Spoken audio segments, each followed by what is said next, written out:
and I could not figure it out there for a minute. Okay. Well, welcome, ladies. You can feel free to please leave your cameras off. You can put your cameras on.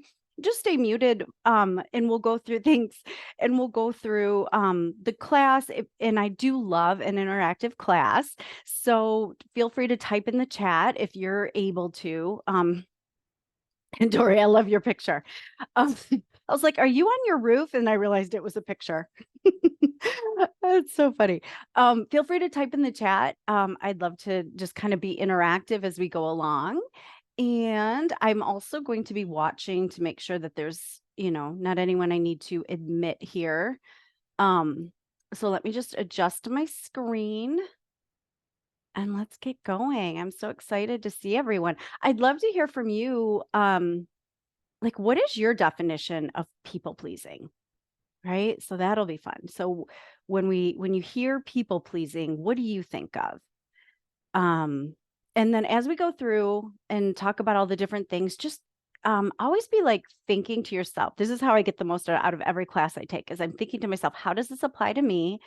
What is one takeaway that I can take with me and implement immediately to help me in my life? I'm going to let my dog out here too. Because if we get too overwhelmed with information, we don't do anything. So what is one thing? All right. Now, okay, so definitions. We're going to talk about today, like what is people pleasing really? Where does it come from? When is it and when is it not a problem? How it presents itself for you. And this is, in general, and also like think about for you, where do I see myself people pleasing? And then what are we going to do about it if we choose to? Okay. So, whoops. So I went to the Googles.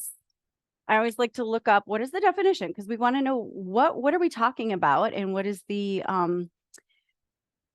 accepted definition for people pleasing. Okay.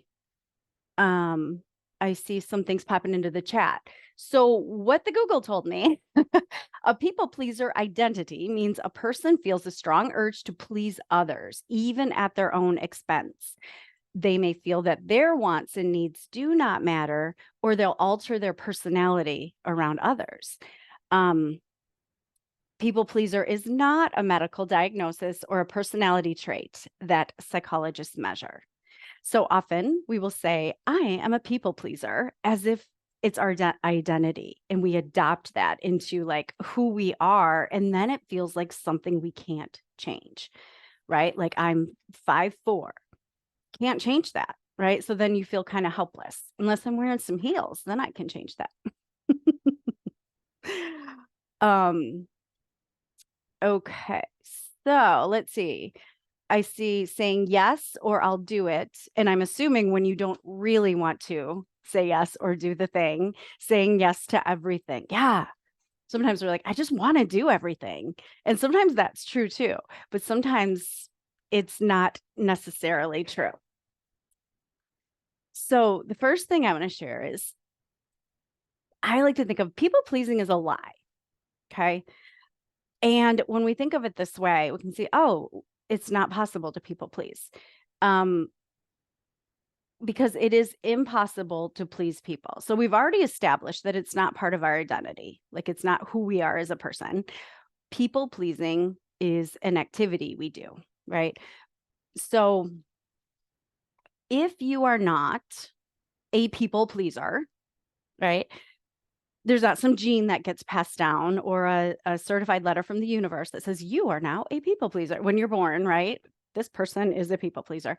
Okay, so calling ourselves a people pleaser is really just reinforcing. It's like a self-fulfilling prophecy. Okay, so I do have some notes because I'd never like to forget anything. I have some bullet pointed notes, so that's why I might look over here. So first, it's a lie because it is impossible to please other people. Our thoughts and their thoughts create our feelings. Okay. So no matter what you do, they are going to have their own thoughts about it. Okay. Even if they think you do create their feelings by the things you do or don't do, they are just literally wrong. Okay. And we are too, when we're like, they make me feel so. Whenever you find yourself saying that, they make me feel so happy, sad, mad, glad, frustrated, anything, any emotions. Other people do not create our emotions. And so we do not create their emotions. It is always us as individuals creating our own feelings. Okay. And the second reason is it's a lie is we're not really trying to please them. Think about that. How could that be true? We're not really trying to please them. So what we're doing is we're actually just deceiving them. People pleasing is lying, it's manipulating, it's deceiving. And it sounds horrible, but let's talk about that. We're trying to trick them into liking us, right? And we're performing in a way like that our brain tells us that they want us to perform in order for them to like us. And that's not actually about pleasing other people at all, right? If you really get down to it. So, what we're really trying to do is like alleviate our own anxiety if they like us or not, or their thoughts about us. So, we're trying to just assuage those fears and emotions that we have, right? So, it's more about us not feeling a certain way than trying to feel a certain way, rather than manage our own mind and feel our own discomfort. Okay. So generally, yeah, when we're doing these things, we're lying. We're being someone we don't really even want to be in order to have them think a certain thing about us. And it all makes sense. Like, let's just have a little compassion for ourselves there. Feel free to type in the chat if any of that resonates, or if you're like, oh, I didn't like hearing that, or I don't agree. Happy to hear all of it. So let's figure out where it comes from first. So where does people pleasing come from? Okay. It is literally hardwired into us for survival. And if you think about it, let's go to like babies. When babies are born, they're helpless, right? So they have to have some way of doing things to get their needs met. They cry when they're hungry, or if they giggle, right? If they're giggling and then all the adults are giggling too and they're playing with them and they want to be fed and comforted and held, they have to behave in a certain way, or they learn to behave in a certain way. And then the adults and the people around them will take care of their needs, right? And so they're rewarded for that. And even children, as our children get older, they see that when they do, and we like literally tell them like, oh, you made me happy because you cleaned your room. So now you get a reward. And we literally like reward them for behavior. There's nothing wrong with that. Let's just see it for what it is. And it's totally okay. So, as we grow and, and we're children and then even teens, like we need to have our needs met. We're not ready to be out there on our own. But then once we become an adult, we don't need other people to meet our needs, but we never learn how to make that transition, right? So, babies, children, community, like like the community. So, hardwired. So when you like back in the cave days, you had to be a part of a community and be safe from all the dangers out there in the world. So it helps to act a certain way to fit in with the community, because if you act a way in which the community just wants to banish you, your literal survival is at stake. So that's hardwired into us. And we are people, we are humans, and we crave community. So again, hardwiring. Our socialization. So especially in we women, and I talk a lot about this, how we are socialized to please everyone around us. I mean, any Thanksgiving you've ever attended, it's generally, I'm not, stereotyping, but generally the women are the ones taking care of everything. And you think about the mental labor of women, the invisible workload of women, right? We are socialized that if other people around us are upset, we have to fix it. We have to make sure that, like, I just saw a meme today about like the magic of the holiday season is created by the invisible labor of women. And this isn't to make blame or feel resentful, because that's what happens. But it's just to notice it and notice. Of course, I always like to say, "Oh, how human of me to want to please and help others," and it does feel good. So we're going to talk about that later. Like there's like yes, where it isn't a problem, because sometimes people pleasing is not a problem in and of itself. It's when you can't stop people pleasing and it's wreaking havoc in your own life and in your energy, your emotions, your health, and all of that. That's the problem. Like, of course, we're people pleasing. And then family. So maybe you grew up in a family, maybe you were the oldest child, like you were the oldest child and you were expected to take care of all the other people or something like that. So that is some of the areas where it can come from. Whoops. Okay. So, I was going to talk a little bit more about that. Like sometimes, so thinking back, so we're going to dive a little bit deeper into those things. Thinking about when, we're trying to please someone by behaving in a certain way, most of the time they haven't even asked us to behave in that way. We just are assuming. So we're having like this dialogue in our brain, like on whether or not this is going to make that person happy. And it just doesn't work. So and actually, let me put this back up. So I had ripped this out, but I want to put it right here. Here's why we know that we can't create other people's feelings. Oh, I had it sticking out. I'll just hold it like this. This is the model that I use. This is a very messy page. We'll turn to the cleaner page in a minute, but CTFAR are circumstances. There are circumstances in the world that are out of our control. They're simply facts. There's no opinion about circumstances. This paper is white, right? Like it's like anyone in the world could agree on certain things, right? And I always say this, like we could get really existential and say everything is thoughts. There are no circumstances, but let's, just say there are circumstances. They're just facts. They're outside our control.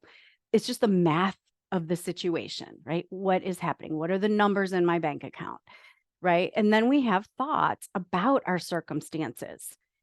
And thoughts are just a collection, like thoughts we can think of, beliefs or our stories about things or our perspective.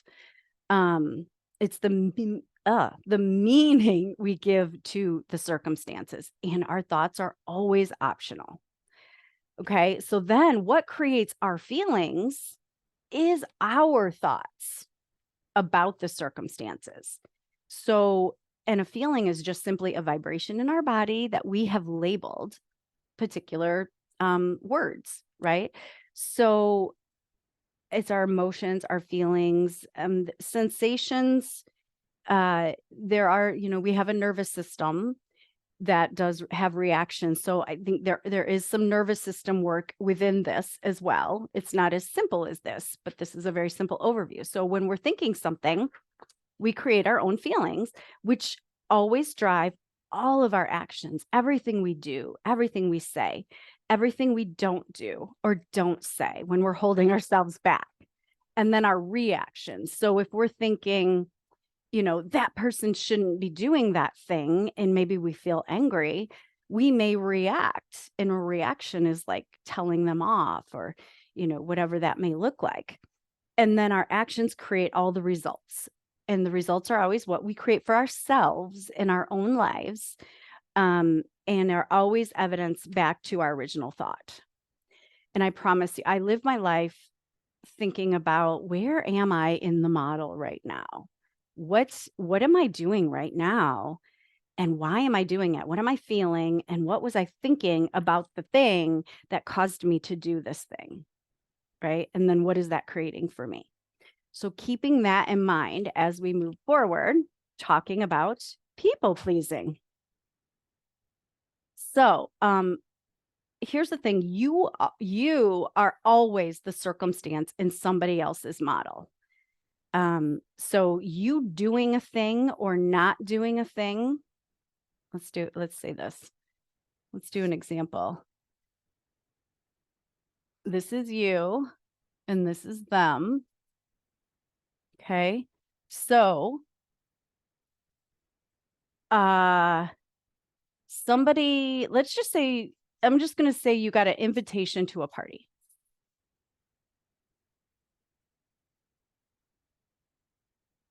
And you're really just really tired and you don't really want to go. Maybe, you know, part of you maybe wants to go, but really you just want to stay home. And your thought might be, if I don't go, I'll disappoint them, right? So you're thinking, I'll disappoint them if I don't go. And then that might create a feeling of guilt or something like that, right? So let's say guilt. So then your action would be, you go anyway. You go anyway. You pretend maybe to have a good time.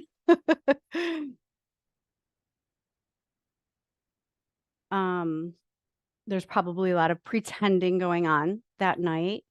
Maybe you ruminate in your head over all the things that you really should be doing at home. Maybe we'll just put ruminate. You know, we could really beef up this action line with all the things we're doing, not doing, and reactions. And the result is you disappoint yourself, right? And let's say you don't go and you're thinking, I'll disappoint them if I don't go. And you do it anyway. Like we could refill out this model. Like, what would that look like if you decide not to go from a place of feeling like you'll disappoint them and then you don't go? You may spend the night ruminating on what they're thinking about you. Okay. It's very possible. So now here's their model. What you do is just a circumstance in their model, right? So they can decide whatever they want to think. And sometimes they will feel happy if you show up to the party, but it's only because of their thought about it. And let's just say you don't go. And you tell them, say you tell a friend, I'm really not up for it tonight.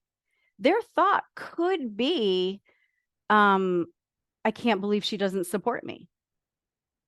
Right? That could be their thought. Or they could think, I'm so glad that she's taking care of herself. So, I mean, and there's like a billion other thoughts that she could have.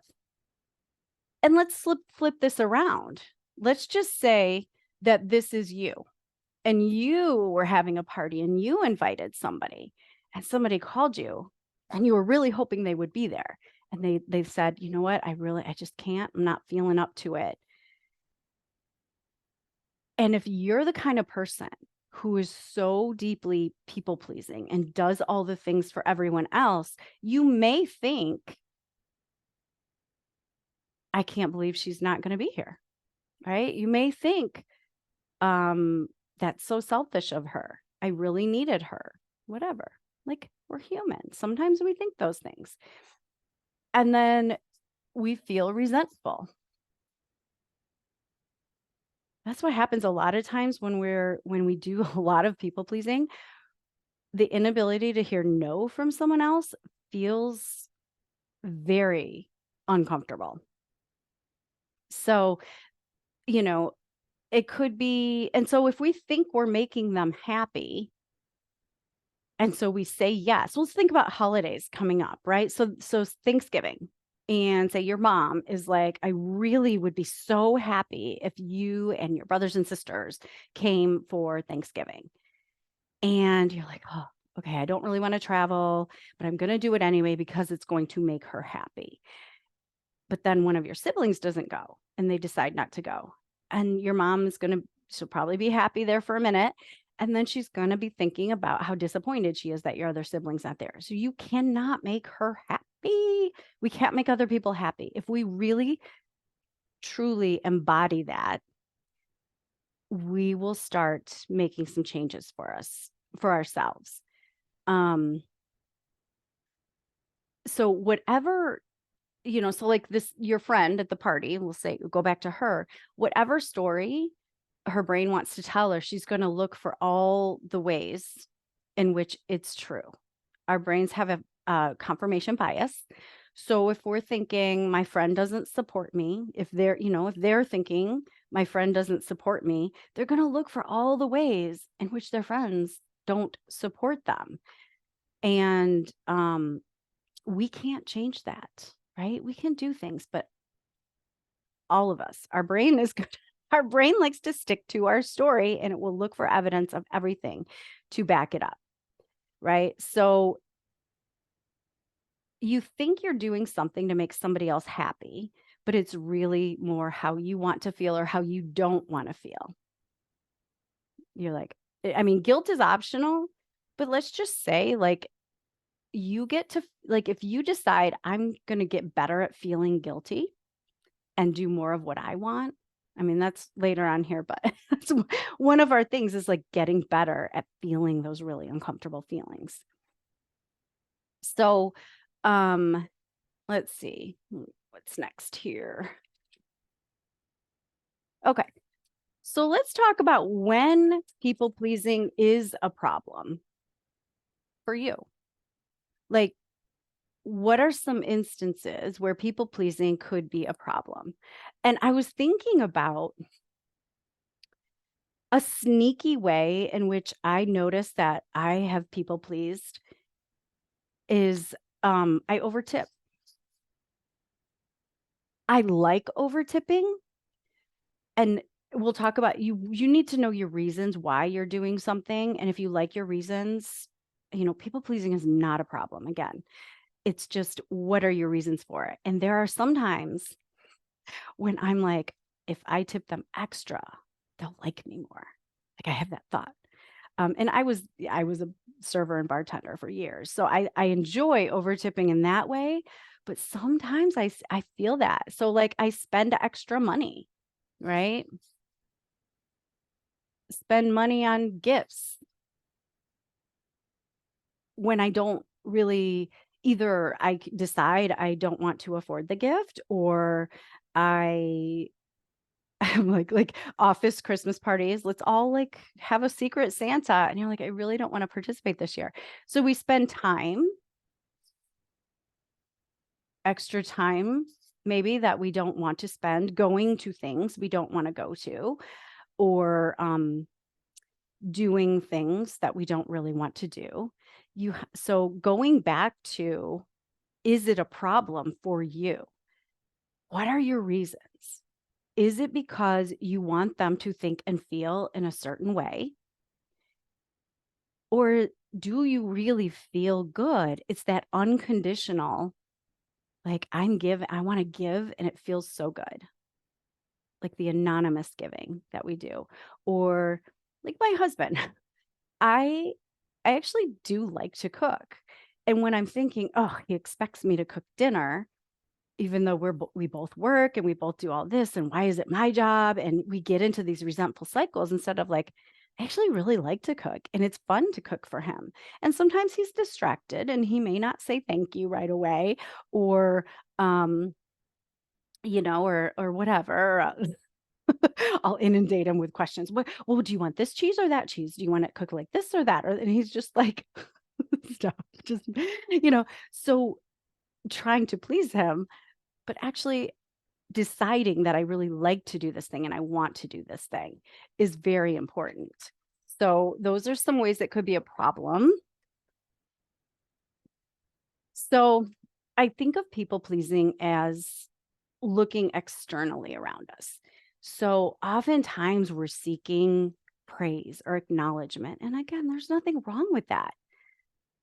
Like, so but what happens then is maybe we over volunteer um, and do things because we want people to see us in a certain way. And taking on extra work, maybe if you have a job, um, and your boss is like trying to give you all this work and you're like, yes, I can do it. And maybe you think your reasons are, my boss, maybe I'll get a raise, maybe he'll like me. Sexism in the brain. Maybe she'll like me more. Maybe I'll get a promotion, whatever it might be. I also think of it as we're always OPOs, other people's opinions. So we're constantly scanning and we're checking people. We're taking a look at their face. Are they happy with me? Are they pleased? What is this person saying over here? Did I get the acknowledgement for doing the thing? Right? We're often judging whether other people are doing enough. Like, I'm doing all these things. Why aren't they? Why aren't they doing all this? Brene Brown talks about how, gosh, what did she say? Like, resentment is really envy. We're envious. We look at other people and we say, they're saying no to things like as if they have a choice because we're thinking we don't have a choice, right? Oftentimes we're like, I just don't have a choice. I have to do these things.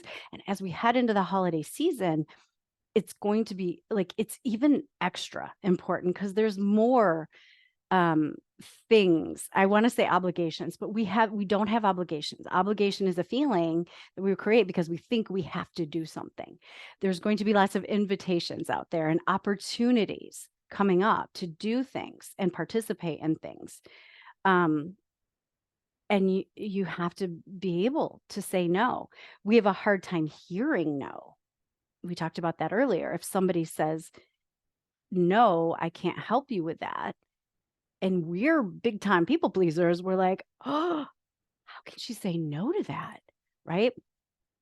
We're often fixing. We're out there fixing. If somebody's unhappy, we got to make them feel better.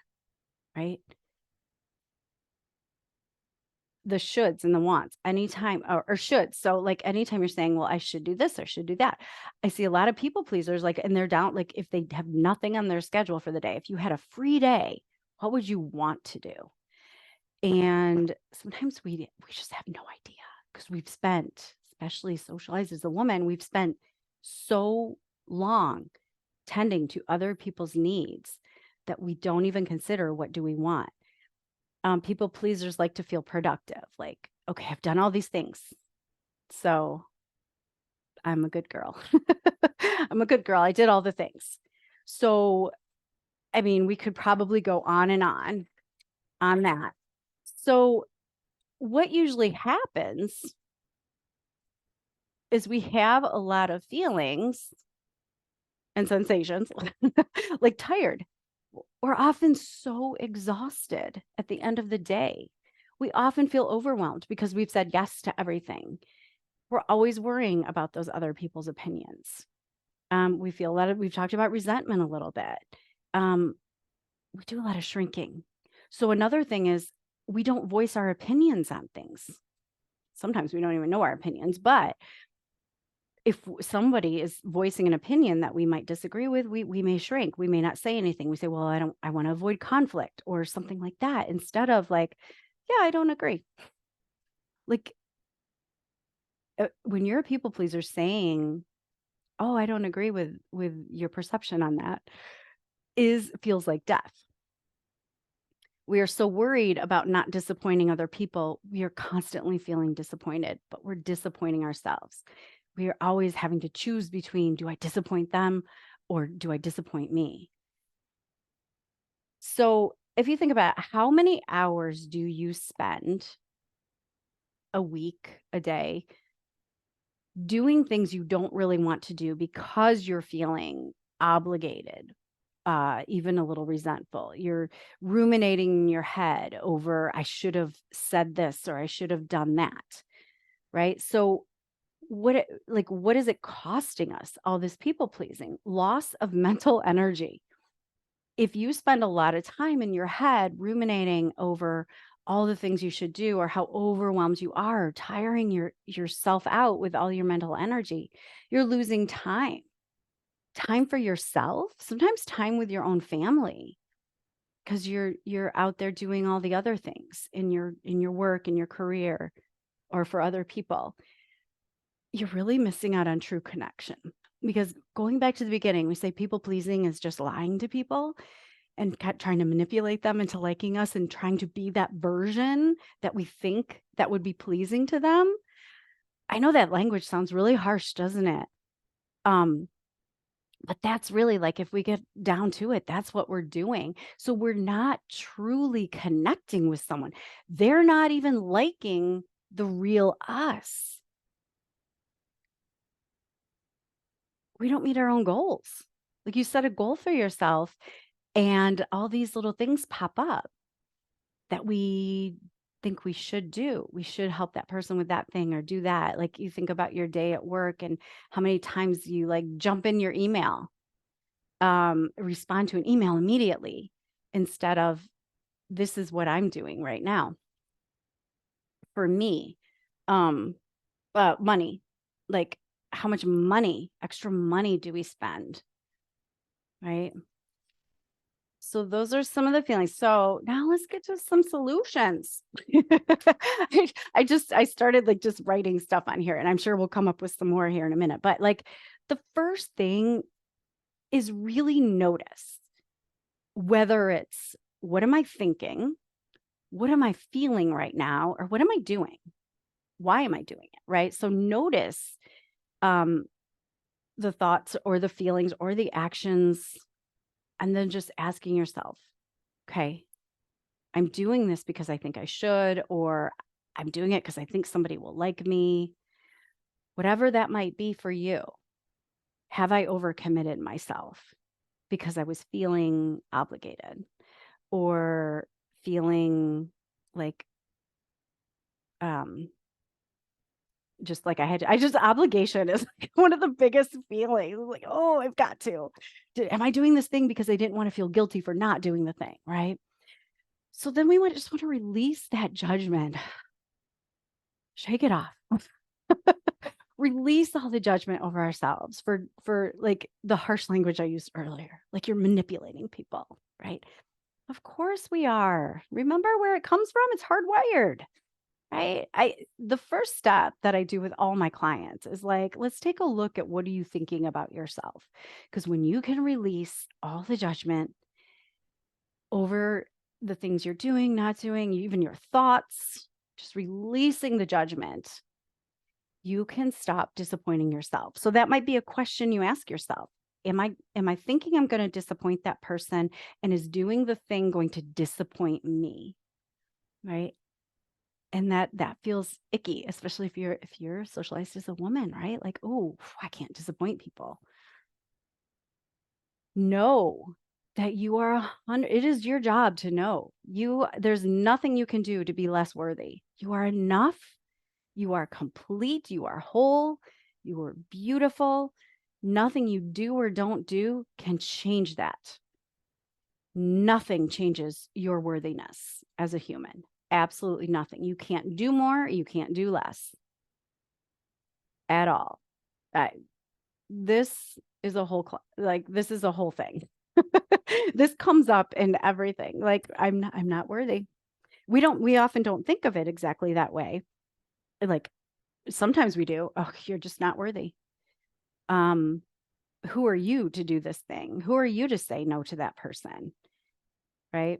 Ask yourself, what do I want? That's a great question just to ask every day. Like, if nobody else's opinion was involved, if nothing else came of it, what do I want? If nobody was going to be mad or upset, we have to learn to settle our nervous system, because so often we end up in fight, flight, freeze mode, right? If someone asks us, hey, would you like to volunteer for this committee? And sometimes we just freeze and we're like, Yes. So then, and then saying yes. So practicing pausing. I got to write that down. Well, that's here. Practicing. I'm going to write it right here. So there's a lot of nervous system work we can do.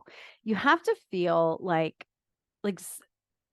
you have to just stretch yourself to feel uncomfortable, but you don't like a rubber band, right? It's stretchy. You want to stretch yourself just enough to feel a little uncomfortable, maybe even medium discomfort, but you don't want to stretch so far that you snap, right? So it's like baby steps, saying no maybe to little things first before you tackle your mom or grandma or something, right? So practicing in the action line would be practicing pausing before you say yes to things. Practice saying the no. Practice noticing what am I feeling? What am I thinking right now about this thing? Practicing, and then practicing actually feeling discomfort, whatever flavor of discomfort that might be, whether it's the feeling disappointment, feeling guilt, feeling the feelings. Just practice those without stretching yourself too far. And then also learning to trust your own inner authority. You have agency, you have choice. You are at choice with everything you do. I like to say that there's, really only a very few things we have to do, right? We have to drink some water. We have to eat. We have to sleep. We have to use the bathroom, right? Those are really the only things that we have to do in this life. So notice when you're telling yourself, I have to do this thing. Okay. Allowing people to be wrong about you. Now that's practicing, right? If you say no and they're thinking she's so selfish, allowing them to be wrong about you. And also, here's another one. If someone voices an opinion about what you're doing or not doing, you can say, I can see why you'd think that. Yeah, I can see why you'd think that. And knowing it's not true. That goes back to really building this inner authority, your self-trust, knowing your worth, knowing all of that. If someone said to me, Melanie, you are so selfish, I would be like, yeah, sometimes I am. Yeah, a little selfish. And that's okay. Like, I don't get defensive. I don't feel guilty. I don't feel bad. I don't feel like whatever. I can see why you'd think that in this moment, right? Like building all of this, building your trust in yourself, having your own back, even if people straight up say, you really disappointed me. It doesn't mean not owning up when we truly do something, like we mess up. That's having your own back, right? Having your own back, knowing your worth, knowing sometimes I mess up. Yeah, how human of me. And I'm so sorry. I am truly sorry that I messed up here. But saying no to doing something that does not feel good to you is not unworthiness. Okay. So these are things I work on with my clients a lot. We got to figure out awareness. First, you have to see what you're doing. You have to see and understand what are you thinking and feeling. And the only way you can really get to that is releasing judgment over yourself. Becoming the watcher of your own thoughts is the most powerful thing you can do. Feeling your feelings. When I start to feel a feeling, it's like, "Ooh, what is this?"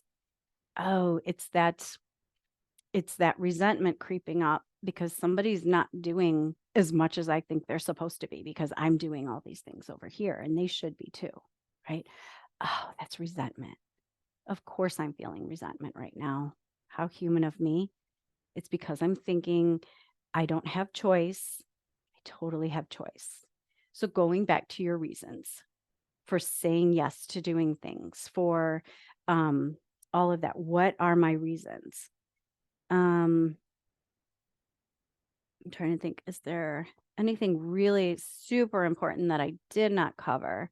Yeah, when it's not a problem. Like people pleasing is not a problem. Like we want to do nice things, right? Like I'm not trying to take that away from you. We definitely want to do nice things. Even say like the party we talked about earlier. If my friend invited me to a party and maybe she was going to have some games that I'm like, I'm not really into those games, but I love my friend. And even if I'm tired, I do think I would love to see her. And I love to watch when she's having fun. Isn't it fun to watch other people having fun? Like, that's one of the best things. That's what comedy's all about, laughing with other people. But, and I do kind of want to stay home, but I also want to support my friend. So I'm going to choose supporting my friend and I'm not going to do it with resentment, right? I'm going to feel a little bit of disappointment. I'm going to allow that in my body and I'm going to choose to go have fun, whatever it is, right? So, if anyone wants to be coached, we can do that. We are recording and I can always pause the recording if you don't want to be recorded, but this is just open training and coaching. And so I want to offer that opportunity to anyone. If there's a specific thing that you'd like coaching on, I'm going to take you back here. Let's see if I can find the page. Oops. Okay. So what I'd love for you to do, if you're in a place where you can write something down, write this model down. CTFAR. This is a very bird's eye overview of the model. There's so much that we can dig into here, but really it's for awareness. What are the facts going on right now? And because here's what we think. We think circumstances create our feelings. Never. They never create our feelings. And sometimes we want to feel a quote unquote negative emotion, right? Choosing to feel an uncomfortable emotion. We don't always want to be happy. We think we do. We do not always want to be happy all the time.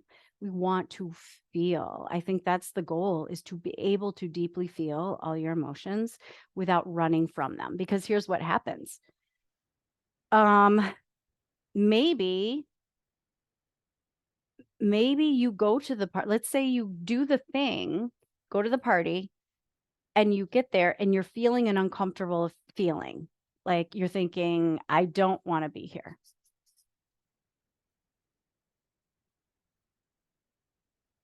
I don't want to be here.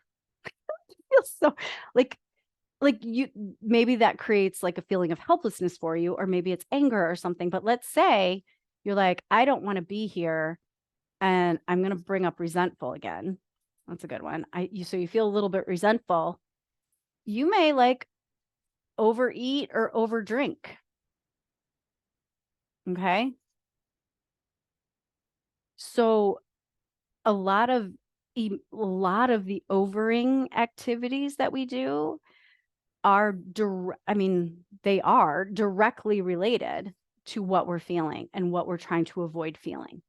So a lot of my clients, spend a lot of time overing, whether it's overproducing in their business, coming from a feeling of obligation or whatever that is, or overeating because they're bored or they're stressed or they're worried or all the things, overeating, over drinking. A lot of that, over scrolling on social media, or maybe it's, are you truly giving yourself rest time? Like you can over Netflix. Like there's nothing wrong with sitting there and binge watching. That's totally fine. But knowing like it's totally fine if I'm doing it to rest rather than to avoid something else. Okay. All of this is not good or bad, positive or negative. It's just neutral stuff. It's just noticing, oh, I'm doing this thing. And what is it creating for me in my life? What is the result that I'm creating for myself when I'm thinking this thought about a circumstance? So that's what I have for you today. Um, if you're like, you have your cameras off. So if you're busy, that's totally fine. But I'm curious in the chat, like, did you see anything in what we talked about that relates to you even today? Is there something today you're thinking, yeah, I was kind of people pleasing in that moment. And that's okay. And then did you like your reasons? Totally fine. Um, and let's see. So I'm doing these classes every Thursday at 11 a.m. except for Thanksgiving. I just noticed there's the one date in December I may have to move like a half hour earlier, but they're all being recorded if I remember. If I remember and if tech goes well. And so you will get the replay. So I'll send those replays out and yes, I know, multitasking. Yes. You know what's really good is so in the chat, so for the recording, one of our participants said just multitasking and working. This has been very helpful to stop and think about our feelings and how things make us feel. Wait, sorry, I got a thing in the way here. How things make feel to us, but look to others. Very helpful. Yeah, right. So good. And then, yes, I people pleased. I gave into a circumstance because it was easier, right? Of course we do. Like it's sometimes we think it's just easier. And is it? So, whatever it is for you, like, oh, I've done this so many times. Oh, it's just easier to say, yes, I'll go do the carpool than to say no and feel the discomfort of them being upset with me or um whatever it is, right? What are you either way, you're going to disappoint someone. You're going to feel uncomfortable, at least in the beginning. So which discomfort do you want to choose? Right? Super good. So yeah, keep coming to the classes. And this kind of stuff leads to burnout, which is going to be one of my we're going to dive into burnout. That's one of my favorite things to talk about. Back in 2016, yes, burnout is real. Back in 2016, I was diagnosed with stage 3 breast cancer. And among some of the other failings, really a big one was relief. I didn't realize it at the time. Now I know what I know. And looking back, I'm like, holy crap. I was so deep in burnout in my career, in my life. And I was doing all these things and it was just like so burnt out. I was crying in the parking lot before I walked in to the office or, every morning or crying before I walked in the door to get home and just feeling so terrible that a cancer diagnosis felt like relief because I had thoughts about it. The thought I had was, oh my God, I don't have to do anything anymore. We have to wait for some kind of health diagnosis to tell ourselves you don't have to do that thing and now you can rest. That's messed up. That's messed up. Oh yeah. Oh no, it was all good. Thank you. She said, "Oh my goodness, Melanie, I'm so sorry." It's all good because I learned like I feel like one of my gifts is to make meaning. I used to think I don't like silver lining thoughts. I don't like even because I don't like that term for many reasons, but I heard this recently. I'm like, "Oh my God, I love it." Making meaning out of really bad circumstances, right? Like there's no bad circumstances, but yes, I think we can all agree that there are a lot of circumstances that most of us would have thoughts that create a lot of pain. And we want that pain. This is not to beat ourselves up and try to make ourselves happy, right? So making meaning out of that, oh my gosh, my life, I feel so much more meaning in my life now, having gone through that. So yeah. So, oh my gosh, I thank you so much for coming. If you would like to take this work deeper on a one-on-one, please just reach out. I do a 1-hour consult and we dive into what specifically is going on for you, where you are now, where do you want to be? What do you want your life to look like and what's getting in the way? and I can share with you, here's what I see, and here's where you are delegating all your power and authority to this thing over here, or this is what I see. And then you can decide, like, we just decide together if it would be a great fit. Um, like non salesy sales is my favorite thing because I was in real estate for many years. I was like, we were taught, like, dig into the pain points and sell and do this, and you got to make them do. I'm like, no, this is fun. We're going to talk for an hour. And if you're like, let's do more of this, and I'm like, yes, let's, we'll talk about how that would look. Yeah. I'm always like, no, I'm not going to like force people to work with me. So don't think it's like it is a sales call, but it's not going to be like strong arm. And I think you will definitely walk away with so much clarity on your life. Yes, pain is still there. Yes. We are transforming pain into purpose for sure. Pain is still there. There's a book, Finding Meaning, about grief. Yeah. Yeah, that's so good. I know you know so much about that.